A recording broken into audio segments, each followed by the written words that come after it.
रिश्ते सबके भगवान बनाते हैं, हम लोग केवल निभाते हैं। इसलिए प्रेम मोहब्बत से निभाओ। जो मिल गई, जो मिल गया उसे निभाओ। लोग निभा नहीं पाते, रोते हैं। भाई का रिश्ता अच्छा हो भक्तो, स्वर्गा से आयो है संदेश, बुलावो आग्यो राम को। जब आपका बुलावा भगवान के घर से आएगा तब आपको पता चलेगा कि रिश्ते कितने महत्व रखते हैं। आज आप लोग अपने भाई से लड़ते हो, लेकिन वही भाई जब मर जाएगा तब आपको लगेगा कि देखो हमने कितना गलत किया। जो समय प्यार मोहब्बत से कट सकता था वो समय हमने लड़ाई झगड़ा करके गुजारा। पत्नी है तो आप लड़ते हो, ताने मारते हो। अभी मैंने सुना कि एक आदमी ने अपनी पत्नी को जला दिया जिंदा, है ना, मिट्टी का तेल डाल दिया और जिंदा जला दिया। वाह, कितना बढ़िया काम किया ना उसने। ऐसे ही करना चाहिए। उसको तो उसके माँ बाप तारीफ दे रहे होंगे, वाह बेटा तूने बहुत बढ़िया किया, बहुत बढ़िया किया।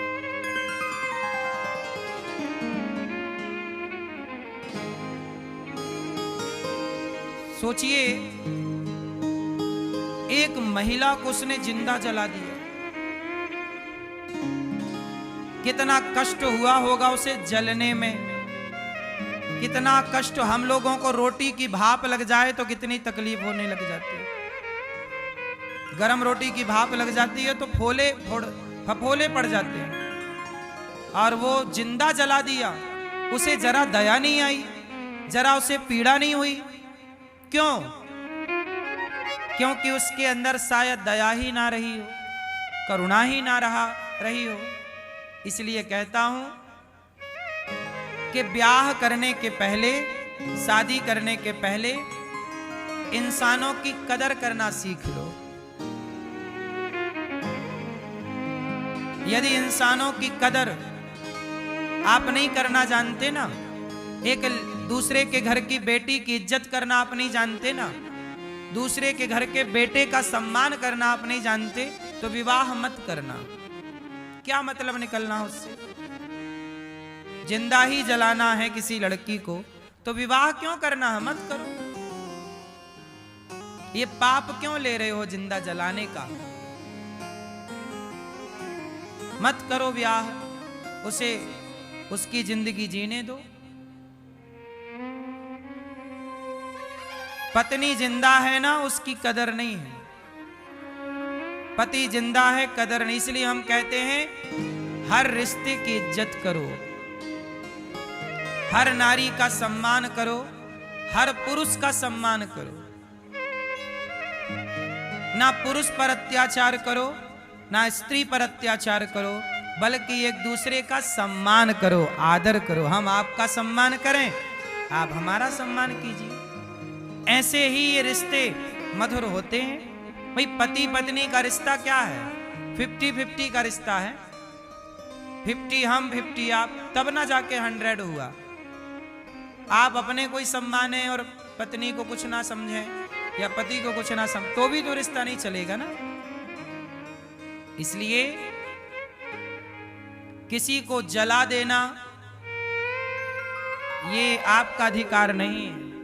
इससे पता लगता है कि आपके संस्कार गलत थे, आपके माँ बाप की कमी रह गई कि आपके माँ बाप ने आपको नारी का सम्मान करना नहीं सिखाया।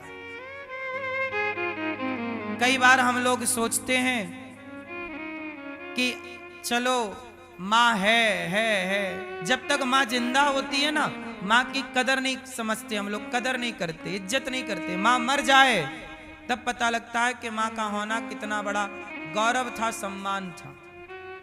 इसलिए मैं हाथ जोड़ के प्रार्थना करूं, कभी अपनी पत्नी को जिंदा जलाने का सोचिएगा भी मत।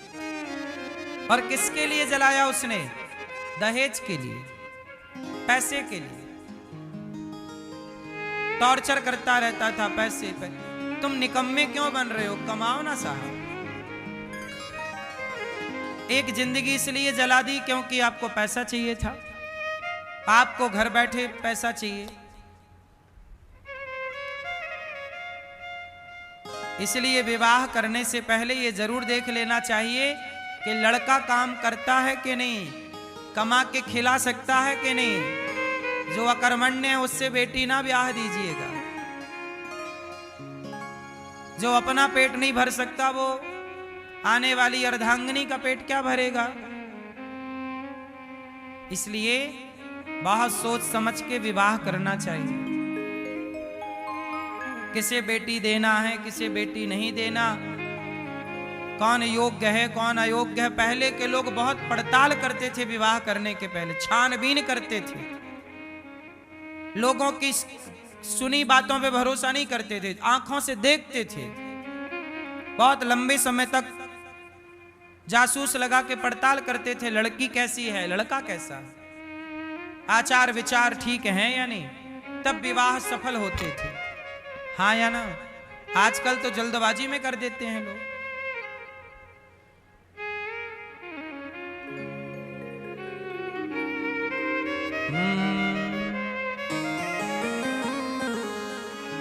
भक्तो स्वर्गा से आयो है संदेश,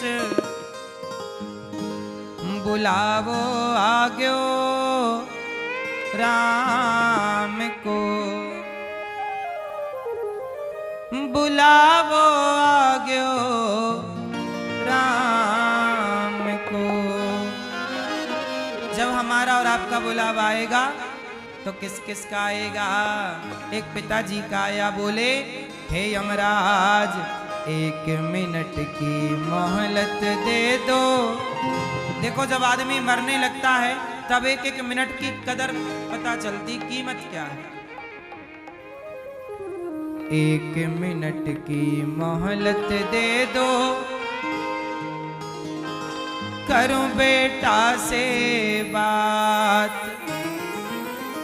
एक बाप बोला मैं जा रहा हूं बेटा, यमराज जी आ गए, अब टाइम पूरा हुआ। अब देखो एक बाप बोला भाई भाई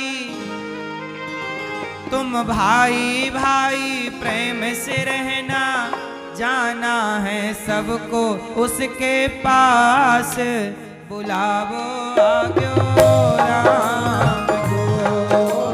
भाई भाई प्रेम से रहना, जाना है सबको उसके पास, बुलावो आग्यो राम को। भाई भाई प्रेम से रहना, जाना है सबको उसके पास, बुलावो आग्यो राम को। भाई भाई प्रेम से रहना, जाना है सबको उसके पास, बुलावो आग्यो राम को। एक बाप मरा, बेटे से कहा कि बेटा प्रेम से रह लो। जब आदमी जान है जीवन है तो प्रेम से नहीं रहता। भाई भाइयों का क्या चल रहा झगड़ा, वो उसका मर्डर करने को तैयार है, वो उसका मर्डर करने को। भाई भाई मर रहे हैं। जो भाई कभी एक साथ खाते थे, एक साथ सोते थे, एक साथ खेलते थे, एक दूसरे के लिए जीते थे, आज वो भाई एक दूसरे को मारने के लिए तैयार है।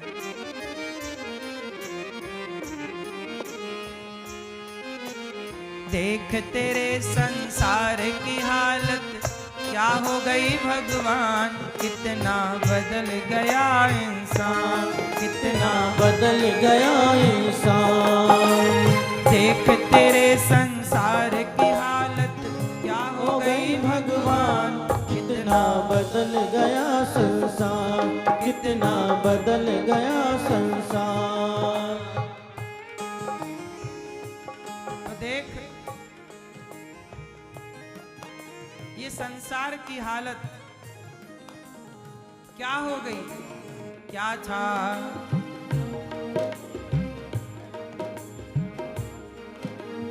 सूरज ना बदला, चांद न बदला, कुछ भी नहीं बदला।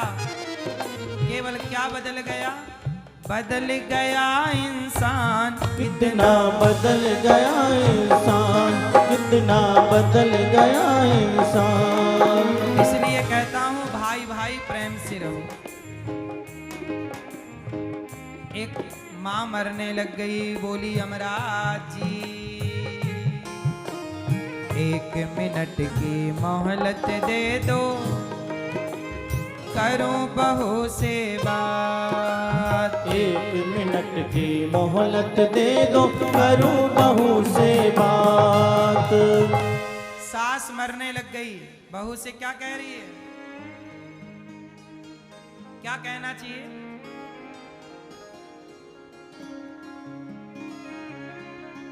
मैं तो मारो धर्म निभा दी। सास बोली बहू मैंने तो मेरा धर्म निभा दी, बांध के रखियो ये परिवार।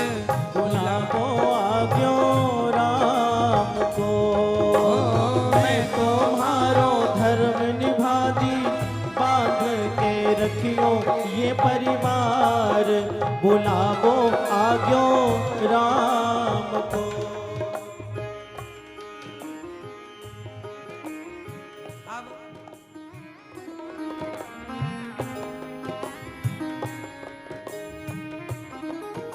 माँ बोली कि बहू अब मैं जा रही हूं, तुम ये परिवार को बांध के रखना। समझाओ अपने बच्चों को, अपनी बहुओं को। उस लड़के ने जिंदा जला दी अपनी पत्नी को। उसकी माँ ने क्यों नहीं समझाया अपने बेटे को कि बेटा तू कमा, कुछ कमा के खा, बहू से क्यों पैसा मांगता रहता है? क्या माँ को नहीं बोलना चाहिए? बच्चों को समझाओ, बहू आपकी बेटी है, बहू का भी पक्ष लिया करो। दूसरे आपकी सोचिए, अब उसकी दूसरे की घर की बहू बेटी आई तो आपने जिंदा जला दिया। तुम्हारी बहन को कोई जिंदा जलाता तो कैसा लगता? बहू जल गई, सास ने नहीं रोका। सुनने में आया है कि जब वो उस लड़की को जिंदा जला रहा था तो उसके माँ बाप वहीं खड़े थे, उसका बड़ा भाई वहीं था, रोका किसी ने नहीं। तो उस माँ से सवाल है कि तुम्हारी बेटी के साथ ये होता तो क्या तुम होने देती? मतलब बेटी के लिए आपका व्यवहार अलग है और बहू के लिए आपका व्यवहार अलग है। ये तो गलत है ना। जो व्यवहार बेटी के लिए हो वही व्यवहार बहू के लिए होना चाहिए। यदि ठीक ठीक जीवन चाहते हो तो ऐसे भेदभाव से तो रिश्ते कभी बसेंगे नहीं, घर कभी बसेगा नहीं, केवल उजड़ेगा। 1 मिनट की मोहलत दे दो, करो पति से बात। 1 मिनट की मोहलत दे दो, करूं पति से बात। पत्नी बोली हे यमराज, एक पत्नी का टाइम आ गया। यमराज जी से बोली यमराज जी 1 मिनट का टाइम दे दो। पत्नी बोली देखो पत्नियों का कितना समर्पण था। वो लड़की जो जिंदा जल गई बेचारी, उसका समर्पण देखिए। उसका पति उसे टॉर्चर करता था, परेशान करता था, फिर भी वो मायके भाग के नहीं गई। नहीं तो आजकल देखो कुछ लड़कियां जरा सी बात पे मायके चली जाती हैं, पर वो देखो इतना सहने के बाद भी अपने पति के साथ रही, और साथ रही तो जिंदा जल गई। जाए मायके भाग के तो दिक्कत, रहे तो जिंदा जले तो दिक्कत।